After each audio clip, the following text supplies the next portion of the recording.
Исянмесес кадрледуслар. Исянмесес. Сегодня наша последняя встреча, по крайней мере, в этом сезоне. И хотелось бы провести такую небольшую инвентаризацию. Что же мы освоили? Что же мы запомнили? Что-то, может быть, запомнили не очень.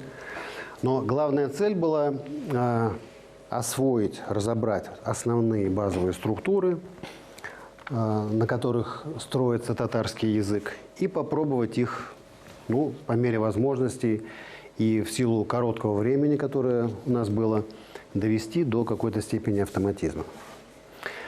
Вы помните, что очень многое может в память приходить и из памяти уходить, но какие-то вещи должны оставаться на уровне рефлексов, на уровне навыков. И что касается структуры, матрицы, как я люблю это называть, татарского языка, мы помним, что очень многое и в глаголах, и в существительном, да практически во всем языке базируется на фонетическом принципе сингармонизма. Сингармонизм – это, напомню, деление всего, что произносится, всех слов языка, на два варианта – твердый и мягкий. Соответственно, глаголы, а глагол – это самая важная часть языка, делятся у нас на 4 разновидности. И по тому, к какой разновидности относится тот или иной глагол, мы можем судить по повелительной форме в единственном числе. Напомню,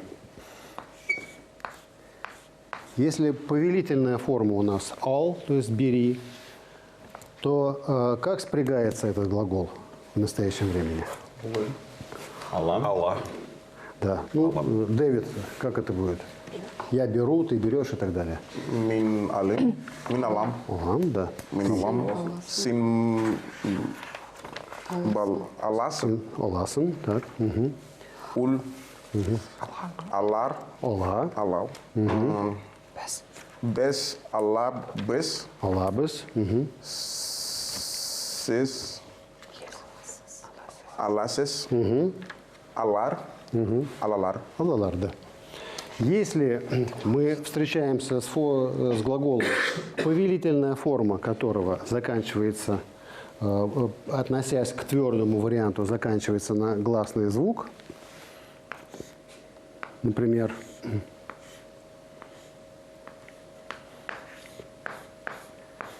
«яса» – это делать, изготовлять что-то, то как будет спрягаться такой глагол?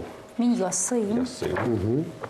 Сен ясыйсың, ол ясый, біз ясыйбыз, сіз ясыйсыз, алар ясыйлар.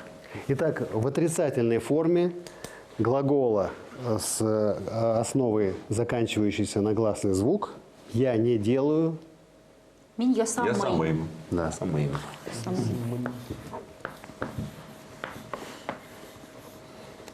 То есть вот этот элемент, он присутствует в обоих подвариантах твердой формы.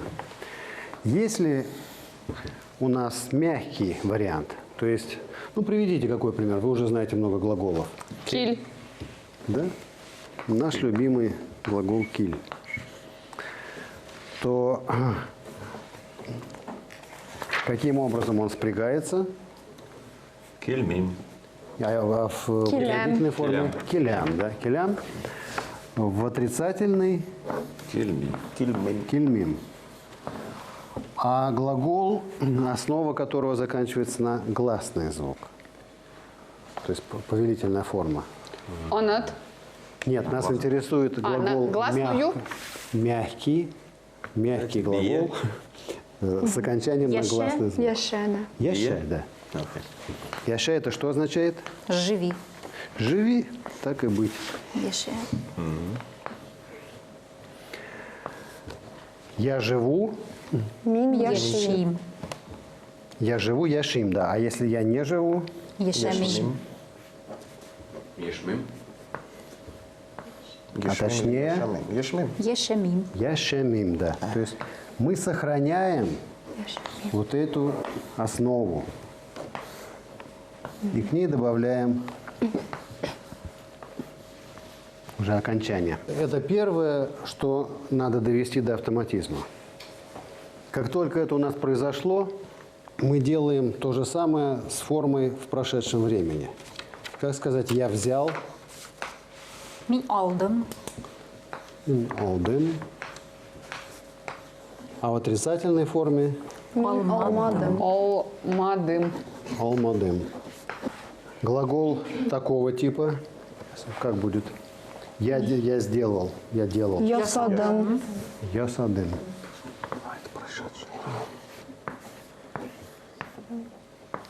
Ясадым, а я не сделал. Yasamadım. Ясамадым. Ясамадым. И мягкий вариант. Келмедім. Я пришел, Келмедім. Kildim. Келдім. да, в утвердительной форме. Келдім. Кильдем. В отрицательной не пришел. Келмедім. Кильмедем. И с глаголом типа яшим, яша, я жил, Yaşadım. я не жил. Yaşamadım. Yaşamadım. Вот это первый принцип, первый навык, который должен работать у нас автоматически. Потому что как только мы загружаем в себя какой-то навык, это вот на уровне спортивных движений, или там игры на музыкальном инструменте, или танца.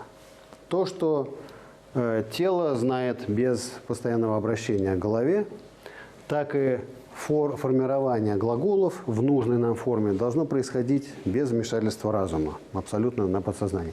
В какое-то время у каждого из нас произошло то же самое с родным языком.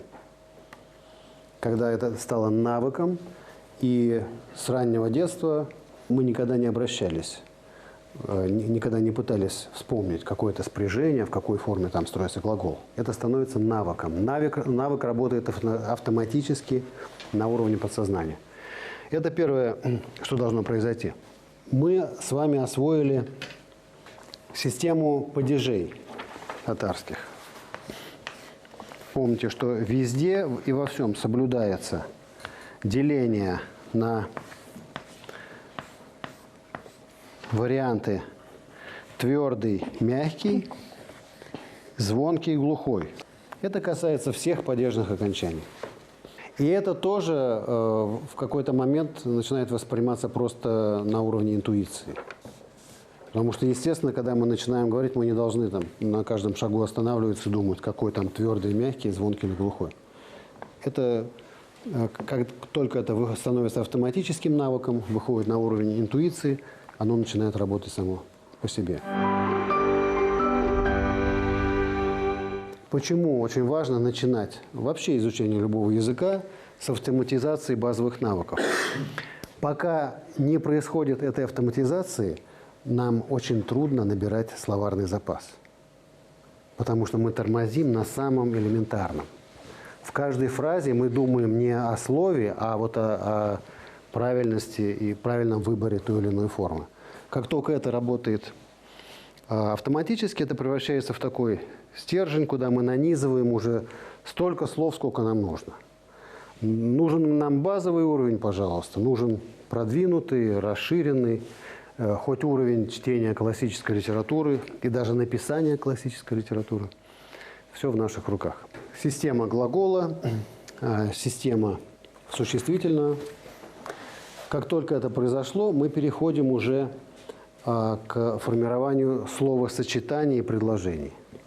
И здесь, конечно, мы в хорошем смысле сталкиваемся с местоимениями.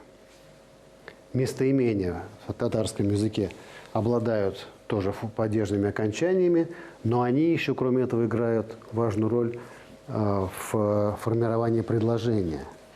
То есть здесь важен порядок слов. В татарском, как и во всех тюркских языках, очень важен порядок слов. И мы знаем, что один из ключевых принципов – это постановка глагола в конце предложения. Кстати, это очень хорошо помогает, когда мы начинаем общаться на языке и пытаемся понять. Надо знать, что глагол в татарском языке всегда будет в конце. Русскоязычный человек, он подсознательно ловит значение действия в начале предложения. И это выбивает из колеи. Потому что немножко другое построение логики. А здесь может быть сказано очень много, а потом в конце будет добавлен глагол, который нам даст все понимание. То есть даже порядок усваивания информации у носителей разных языков разный. Ну, скажем, у людей, владеющих татарским языком как родным или как одним из родных, работают два варианта. Ну, большинство людей и по-русски говорят, и понимают, поэтому они могут переключаться. Человек, для которого первичен русский, ну или любой другой славянский язык, ему приходится не просто учить новые слова и новые какие-то глагольные окончания, падежные формы, а перестраивать структуру восприятия, потому что она немножко по-другому работает. Переходим к еще одному важному. То есть все вещи, они происходят на стыке между языком как материальным объектом и психологией построения. То, что в татарском языке нет предлогов, еще одна, скорее, психологическая трудность. Тут их не так много, это не проблема запомнить, что им соответствует, как проблема психологически настроиться, перестроиться на то, что в русском языке выражается предлогом, уходит в конец. И выражается либо падежным окончанием, либо одним из послелогов, какие мы освоили с вами.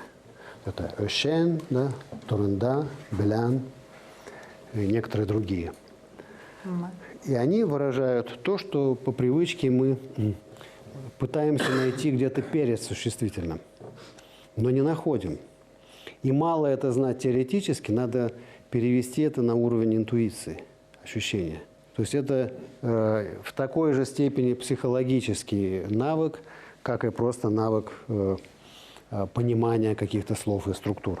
Затем важный момент – это синтаксис, то есть формирование уже текстового языка. Вот когда мы пытались с вами организовать какие-то предложения с непривычными конструкциями, ну, например, «я хочу» или «я могу», такие вещи, которые выбиваются из нашего понимания, их приходится оттачивать особо. То есть вот это то, с чего мы начинаем, от этого никуда не уклониться.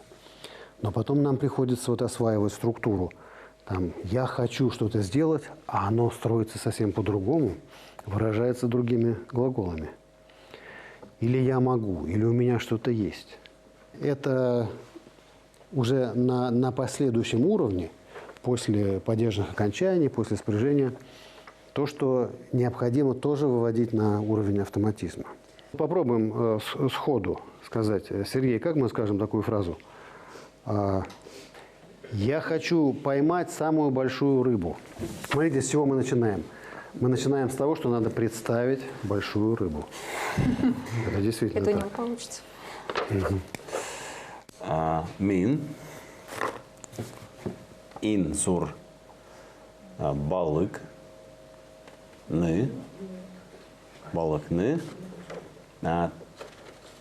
тоте нет, сейчас тотысым киле.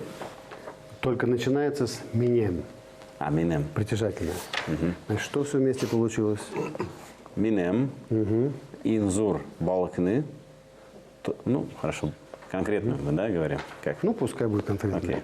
Мы же ее знаем, мы уже некоторых родственников ее видели. Минем инзур балыкны тотысым киле. А как мы скажем, Эдуард, как мы скажем такую фразу? Значит, еще одна ситуация, где требуется нам оставить только основу глагола, а дополнительные глаголы придают ей особое значение. Как мы скажем, я умею танцевать, но не хочу. Мин бие белям, лякин биесам кильми. Вау. Вау. Супер. Хазар. Да, танцевать мы не будем, но, может быть, что-нибудь споем? Как сказать, давайте споем? Әйдәгіз жырлыйбыз. Жырлыйбыз. Много обсуждали всякие грамматические правила, говорили на разные темы. Настало время попрощаться и спеть. Сау булыгыз.